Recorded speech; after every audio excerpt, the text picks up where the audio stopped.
নমস্কাৰ, মই বৰ্তমান উপস্থিত আছোঁ মোৰ আপোন গাঁও গৰধৰে পাত্ৰ গাঁৱৰ পথাৰত। এয়া কোনো শাওনৰ পথাৰ নহয়। আপোনালোকে হয়তো বোকাময় পথাৰখন দেখি ভাবিব পাৰে এয়া শাওনৰ পথাৰ নহয়, এয়া ভাদ মাহৰ পথাৰ। আজি আগষ্টৰ 23 তাৰিখ। আজি এয়া আমাৰ পথাৰখন এতিয়াও এনেধৰণৰ উকা হৈ আছে, মাত্ৰ ৰুবলৈ আৰম্ভ কৰিছেহে। আমাৰ মানুহৰ এটা স্বভাৱ হৈ গ'ল যে ভাদৰ শেষতহে ৰুব, যিহেতু আমাৰ গাঁওখনত প্ৰতি বছৰে বানপানী আহে আৰু বানপানী অহাৰ কাৰণেই মানুহে বানপানী আহিব বুলি ভাবি একেবাৰে ভাদৰ শেষ মুহূৰ্তত ৰুবলৈ ৰৈ থাকে। গতিকে এতিয়াও এখন বিশাল পথাৰ আপোনালোকে দেখিবলৈ পাইছে। এই পথাৰখনত মাত্ৰ মানুহে নামিবলৈ আৰম্ভ কৰিছেহে। গতিকে আজি ভিডিঅ'টো মই কোনো ধৰণৰ ৰোৱা তোলা কেনেকৈ কৰে সেই ধৰণৰ কথা জনাবৰ কাৰণে ভিডিঅ'টো প্ৰস্তুত কৰা নাই, বৰঞ্চ আমাৰ মানুহে যি খেতি পৰম্পৰাগতভাৱে কৰি আহিছে, এয়া লাভৰ কাৰণে কৰে, এয়া চখত কৰে, এয়া পৰম্পৰা বুলি কৰে, কি কাৰণত কৰে, এনেধৰণৰ কিছুমান আনুষংগিক কথা পাতিবৰ বাবেহে আজি মই ভিডিঅ'টো প্ৰস্তুত কৰিছোঁ। ভিডিঅ'টো আপোনালোকে শেষলৈকে চালে নিশ্চয়কৈ বুজি পাব। যিহেতু মই পথাৰৰ মাজত উপস্থিত আছোঁ আৰু পথাৰত থাকিলে সদায় ৰোৱনী হওক বা আমাৰ খেতিয়কসকলৰ অৱসাদ নামি আহে, তেতিয়া বিহু নাম এফাকি জুৰিব মন যায়। প্ৰথমতে শাওনক লৈ গোৱা এটি বিহু নাম মই গাবলৈ চেষ্টা কৰিছোঁ, তাৰপাছত কিছুমান কথা পাতিম। মোৰ মাহঁতে পিছফালে ৰুই আছে, বৌহঁতো আছে। গতিকে প্ৰথমে তেওঁলোকৰ ৰোৱনীসকলক অকণমান জিৰণি দিবলৈ বা অৱসাদ বিনোদন দিবৰ কাৰণে মই এফাকি গীত গাই ল'ব খুজিছোঁ। তাৰপিছত কিছুমান কথা পাতিম মাহঁতৰ মুখেৰে, ৰোৱনীৰ মুখেৰে। আচলতে খেতিটো আমাৰ এই অঞ্চলত কেনেধৰণে কৰি থকা হৈছে, কেৱল এই অঞ্চলত বুলিয়ে নহয়, আমি যিটো ধান খেতি বৰ্তমান কৰি থকা হৈছে আৰু লাভালাভ কেনেধৰণৰ হয় বা কি কাৰণত কৰি থকা হৈছে ধান খেতিবিলাক, এইবিলাক কিছুমান কথা পাতিবলৈ চেষ্টা কৰিম। প্ৰথমতে মই গীতটো জুৰি লওঁ। শাওনৰে পথাৰত বোকা ফালি ফালি খেতি কৰিবলৈ শকতকৈ কলা ফুলৰ এজনী ছোৱালী লাগে মোক জানানে বিয়াখন পাতিবলে। তোকে দেখি জানৈ মনে খাইছে সঁচাকৈয়ে, বাৰী দীঘল ধৰিব দে ধেমাজি লখিমপুৰ নহয় যে বেছি দূৰ, মোৰ মন তোলৈ কয়ে মোৰ জানৈ ধেমাজি লখিমপুৰ নহয় যে বেছি দূৰ, মোৰ মন তোলৈ কয়ে। ৰ'দে একেবাৰে চকু চাট মাৰি ধৰিছে, হ'লেও মই এফাকি গীত জুৰি ল'লোঁ। নিশ্চয়কৈ মাহঁতে ৰুই আছে কাষত, কিছুমান কথা হয়তো গম পাইছে। যি কি নহওক, মই এইবাৰ মাহঁতৰ কাষলৈ লৈ গৈছোঁ কিছুমান কথা পাতিবৰ কাৰণে। এয়া পথাৰত আমাৰ মা, বৌ আৰু আমাৰ আলহী বৌ এগৰাকীও আহিছে, তেওঁ আজি আহি পিনি ৰুইছেহি। কিন্তু এই প্ৰসংগতে মই দুটামান কথা কৈ থওঁ। আমাৰ এইখন যিখন পথাৰ দেখিছে, এই পথাৰখনত মই যিমান দিনৰ পৰা দেখি আহিছোঁ, সদায় মানুহে 2-3 বাৰলৈকে ৰুৱে। যদি শাওনত ৰুৱে তেতিয়াহ'লে পানীয়ে মাৰিব, শাওনৰ পাছত ভাদ আহিব, ভাদতো পানী আহিব। গতিকে আমাৰ মানুহৰ এটা ধাৰণা যে এই পথাৰখনলৈ 2-3 বাৰ পানী আহিবই, আৰু আমাৰ মানুহবিলাক ভাগৰি নপৰে, শেষ মুহূৰ্তলৈকে ৰুই থাকে। আৰু এইখন পথাৰত ভাদৰ শেষত আহিনৰ 2-3 দিন যোৱালৈকেও মানুহে ৰুই থাকে আৰু সেইখিনি সময়তো ধান পায়। এনেধৰণৰ নজিৰ আছে আৰু আমাৰ মানুহৰ সেইটো এটা নিচা হৈ গ'ল যে প্ৰতি বছৰ ধান কৰিবই। এইখন এখন বিশাল পথাৰ দেখিছে আপোনালোকে। এই পথাৰখনত এতিয়ালৈকে মানুহে মাত্ৰ 2-1 ঘৰে ৰুবলৈ আৰম্ভ কৰিছেহে। এই পথাৰখন এখন বিশাল পথাৰ আপোনালোকে দেখিছে।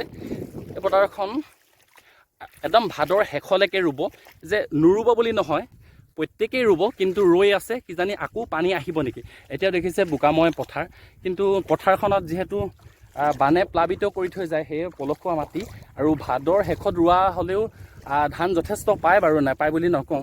কিন্তু আগতে খেতি কৰা আৰু এতিয়া খেতি কৰাৰ মাজত যথেষ্ট পাৰ্থক্য আছে। কিন্তু লাভালাভৰ হিচাপ যদি কৰিবলৈ যোৱা হয়, তেতিয়াহ'লে মই ভাবোঁ আজিকালি দিনত ধান খেতি কৰি পিনি তেনেধৰণৰ লাভ পাবলৈ নাই।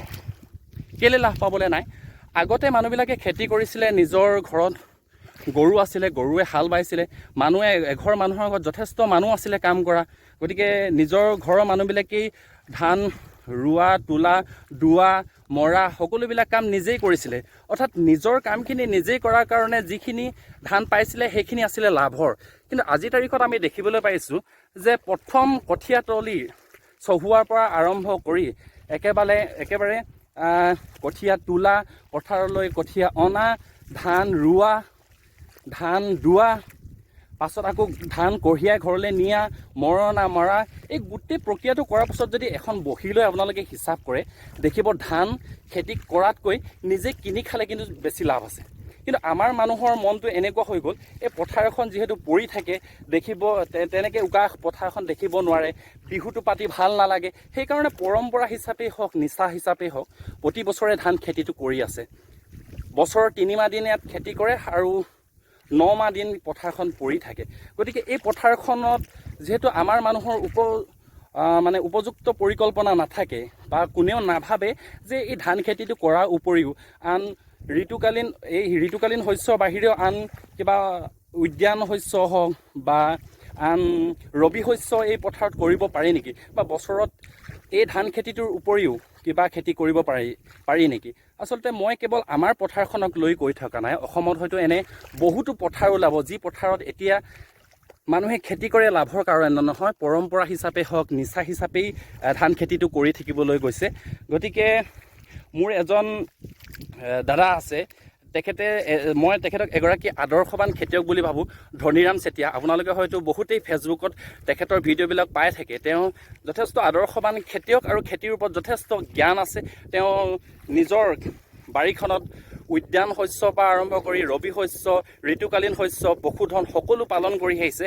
খেতিৰ জৰিয়তে কেনেধৰণে স্বাৱলম্বী হ'ব পাৰি সেই ধৰণৰ কথাবিলাক তেখেতে জনাই থাকে। মই আমাৰ পথাৰখনৰ ভিডিঅ'টো দেখুৱাৰ পাছত তেখেতৰ লগত সংযুক্ত হ'ম, তেখেতেও এই পথাৰখনত আন কেনেধৰণৰ খেতি কৰিব পাৰে এইবিলাক কথা জানিম। কিন্তু প্ৰথমতে মই দেখুৱাই লৈছোঁ, এয়া ভাদৰ পথাৰত আমাৰ ৰোৱনীসকলে অৰ্থাৎ মাহঁতে ৰুই আছে। মই মাহঁতৰ কাষলৈ আহিছোঁ, প্ৰথমতে মাহঁতক চিনাকি কৰাই দিম, তাৰপিছত পথাৰখনত আমাৰ খেতি কৰোঁতে কিমান কি খৰচ হয় এইখিনি কথাও মাৰ মুখেৰে মই অকণমান আপোনালোকক জনাবলৈ চেষ্টা কৰিম।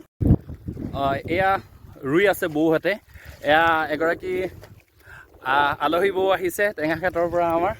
বৌ হাই কৰি দিয়ক। এয়া বৌ ৰুই আছে আৰু এয়া পথাৰত ৰুই আছে আমাৰ সৰু বৌ এয়া সৰু বৌৱে মোৰ ৰুই আছে। বেলিটোৱে আমনি কৰিছে, হয়তো আপোনালোকে কথাবিলাক অলপ ব্লগৰ নিচিনা হৈছে যদিও মই মূল কথাটোলৈ আহি আছোঁ, হ'লেও মই চিনাকিটো কৰি দিছোঁ। এয়া হৈছে মোৰ পূজনীয় মা। মায়ে আজি যিমান দিনৰ পৰা আমি সৰু হৈ থকাৰ পৰাই এইখন পথাৰতে খেতি কৰি আহিছে। কেতিয়াবা যদি কাৰোবাৰ ঘৰত ৰোৱা তোলা কৰিছে, কেতিয়াবা নিজৰ ঘৰৰ কাৰণে ৰুইছে। গতিকে ৰোৱা তোলাটো সৈতে আজীৱন পৰিচয় আছে। কিন্তু এতিয়া আজিৰ তাৰিখত হিচাপ কৰি দেখা পালে যে আমাৰ ধান খেতিটোত যদি আমি হিচাপ কৰি খেতিটো কৰোঁ যে কিমান টকা আমি ৰোৱা তোলা নামত দিওঁ আৰু ধানখিনি পোৱাৰ পাছত হিচাপ কৰোঁ। আচলতে আমি আগতে আমাৰ গৰুৰে হাল বোৱা কৰিছিলোঁ। আজিকালিতো আমি ট্ৰেক্টৰ কেঁচাৰ লগালে, এতিয়া ট্ৰেক্টৰ 3 চাহ লগোৱা হয়। 3 চাহ লগোৱা হয়। আপোনালোকে এচাৰ ট্ৰেক্টৰ লগালে কিমান? এচাৰ ট্ৰেক্টৰৰ 280 টকা বা 300 টকা, ধৰক 300 টকাই হৈছে এচাৰ ট্ৰেক্টৰ। এবিঘা মাটি 3 চাৰ যদি ট্ৰেক্টৰ লগোৱা হয় তেতিয়ালৈকে আপোনালোকে গম পালে 900 টকা হৈ গৈছে। ৰোৱনী আজিৰ তাৰিখত কেইটকা লয় মা? ৰোৱনীয়ে 200 টকা লৈছে। 200 টকা। আৰু ঠিক দোৱা দিনতো 200 টকাই ল'ব। 200 টকা কঠীয়া তোলা, 15 টকা ফেৰা 15 টকা কঠীয়া তোলা। আৰু এজনী ৰোৱনীয়ে কিমান ৰুব পাৰিব এদিনত? এবিঘা পাৰিব নেকি? বিঘাটো 3জনী 4জনী কেতিয়াবা। 4জনী ৰোৱনী যদি এবিঘা মাটি ৰুবলৈ লাগে, আপোনাৰ 200 টকাকৈ হিচাপ কৰক, 800 টকা তাত আহিলে। এফালে আছিলে 3 চাৰ আছিলে 300 টকাকৈ 900 টকা। আকৌ ধান কঢ়িওৱা নামত ভাৰত 20 টকাকৈ ল'ব। এতিয়া যিহেতু মই কথাখিনি এইকাৰণেই উল্লেখ কৰিছোঁ, আজিৰ তাৰিখত মানুহবিলাকে সকলোৱে আনৰ ওপৰত নিৰ্ভৰ কৰি হাজিৰা লগাই পিনে খেতিটো কৰিছে। গতিকে খেতিটো কৰি পিনি কোনো লাভালাভৰ বাবে নহয়, যদি একদম কলম বহি লৈ পিনি বহি যোৱা হয় তেতিয়াহ'লে লাভতকৈ আমাৰ লোকচানটো বেছি ওলাব। তথাপিতো আৰু আমি কৰিবলগীয়া হয় আৰু খেতিটো। এইটো আচলতে আমাৰ নিচা বুলিয়ে ক'ব লাগিব। সেয়া আচলতে মায়ে স্বীকাৰ কৰিছে ইমান বছৰ ৰুই থকা, যিহেতু ঘৰত পথাৰ এডৰা নাথাকিলে সময়ত ভাল নালাগে, এইকাৰণে কৰি থকা হৈছে। কিন্তু আজি নতুন প্ৰজন্মই এই কথাটো ভাবিব লাগিব, আমি পৰম্পৰাগতভাৱে এই খেতিটো কৰি থাকিম নে ইয়াৰ পৰা লাভালাভ বিচাৰি পিনে আমি খেতি কৰি থাকিম।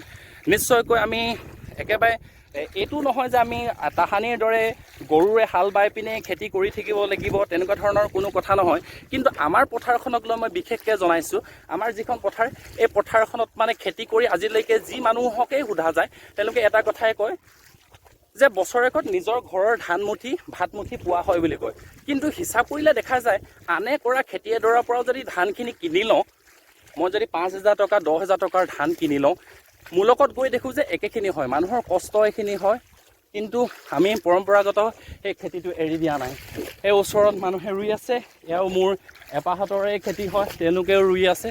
এইখন এখন বিশাল পথাৰ। এই পথাৰখন মানুহে যিমানখিনি পাৰে নিজেই ৰুব, তাৰ পাছত মানুহক হাজিৰা লগাব, হাজিৰা লগাই হ'লেও ৰুব। মানুহৰ সেইটো চখ হৈ গৈছে, নিচা হৈ গৈছে, পৰম্পৰা হৈ গৈছে, যি বুলিয়ে নকওক কিয়, কিন্তু মানুহে খেতি কৰি আছে। কিন্তু মই ভাবোঁ কি নতুন প্ৰজন্মসকলে যদি ভাবে এনে এখন পথাৰ, যিখন পথাৰত আমি বছৰত 3 মাহ সময় খেতি কৰোঁ, 3 মাহ কৰাৰ পাছতে এই পথাৰখন চন পৰি ৰ'ব, এখন বিশাল পথাৰ। যদি আমি এইখন পথাৰত ৰবি শস্যও কৰিবলৈ বা আন কিবা যদি তেনেকুৱা আছে কথা, আমি কি কৰিব পাৰোঁ যদি ভাবোঁ, নিশ্চয়কৈ আমাৰ খেতি কৰিও লাভান্বিত হ'ব। আমাৰ নতুন প্ৰজন্মসকলে কেৱল এই 3rd গ্ৰেডৰ 4th গ্ৰেডৰ বা আন কিবা ধৰণৰ কামবিলাক, ছিকিউৰিটি কামবিলাকৰ কাৰণে যি কাৰণত আজিৰ তাৰিখত ঢাপলি মেলে, সেইবিলাকৰ পাছতো খেতি কৰিও স্বাৱলম্বী হ'ব পাৰিব। তেনেধৰণে স্বাৱলম্বী হোৱা এজন, যিহেতু মই ক'লোৱে আদৰ্শ খেতিয়ক ধনীৰাম চেতিয়া আছে, ধনীৰাম চেতিয়াৰ ওচৰলৈ মই আপোনালোকক সংযুক্ত কৰি দিম। তেখেতে কেনেধৰণে নিজৰ খেতিখন কৰিছে, লগতে অসমৰ বহুতো নৱপ্ৰজন্মৰ কাৰণে তেওঁ আদৰ্শ খেতিয়ক হৈ পৰিছে। গতিকে তেখেতৰ মুখেৰে আমি এটা পৰামৰ্শ বিচাৰিম, এই পথাৰখনৰ পৰিৱেশটো তেখেতক দেখুৱাই পিনি তেখেতে নিশ্চয়কৈ আমাক ক'ব যে আমি কেনেকৈ আগবাঢ়িলে এনে পথাৰ অসমত, য'ত হেজাৰ হেজাৰ হেক্টৰ বিঘাৰ মাটিত কেৱল মানুহে এই পৰম্পৰা নামতেই কিন্তু খেতি কৰি আছে।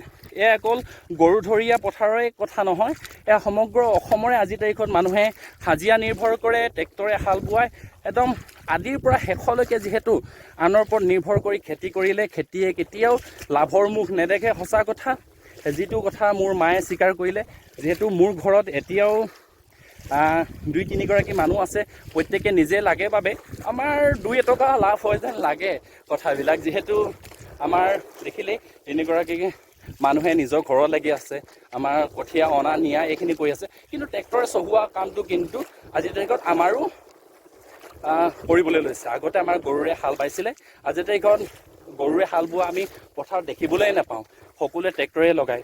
যি কি নহওক, আজি ভিডিঅ'টোৰ এইখিনি কথা আছিলে।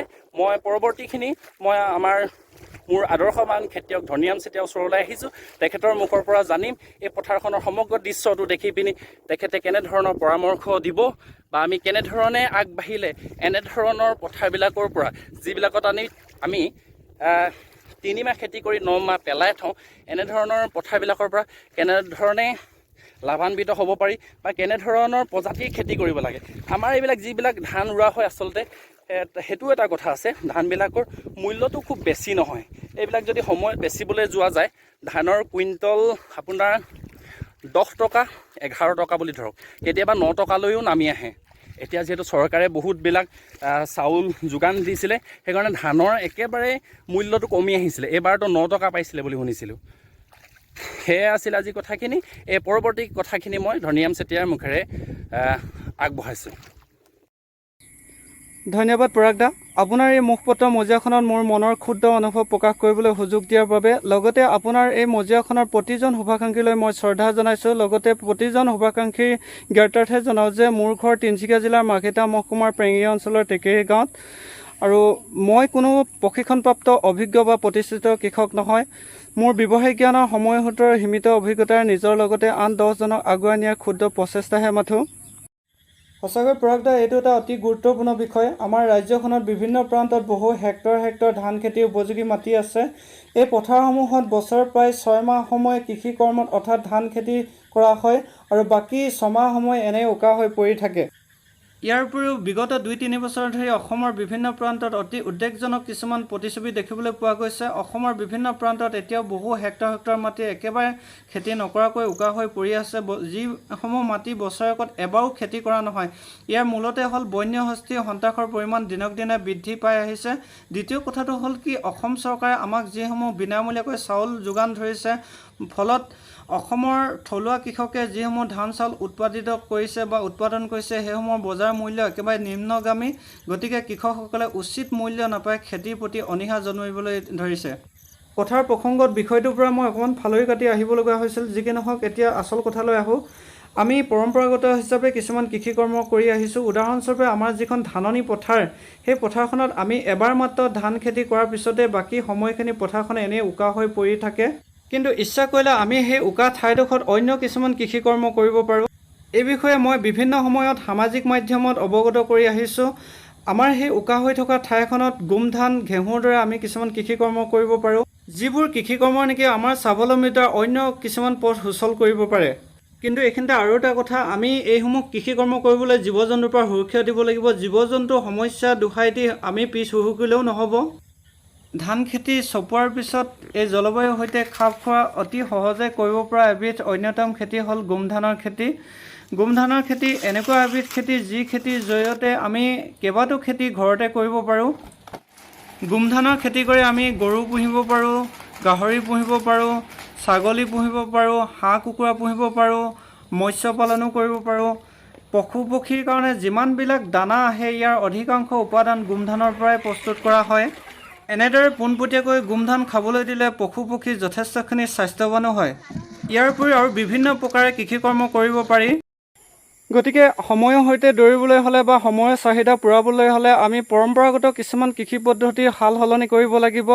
সমন্বিত কৃষি পদ্ধতি অৰ্থাৎ মিশ্ৰিত পদ্ধতিৰে এটাই আনটোৰ পৰিপূৰক হিচাপে কিছুমান কৃষি কৰ্ম কৰিব লাগিব। উদাহৰণস্বৰূপে বিভিন্ন ধৰণৰ ঋতুকালীন শস্য কৰাৰ লগতে উদ্যান শস্যৰ তলে তলে পশুপালন বা পক্ষীপালন, মৎস্য পালন আদিৰে আগবাঢ়িব লাগিব। গতিকে এইখিনি আছিলে মোৰ মনৰ অনুভৱ। গতিকে পৰৱৰ্তী সময়ত পুনৰ লগ পোৱা আশাৰে আজিলৈ ধন্যবাদ।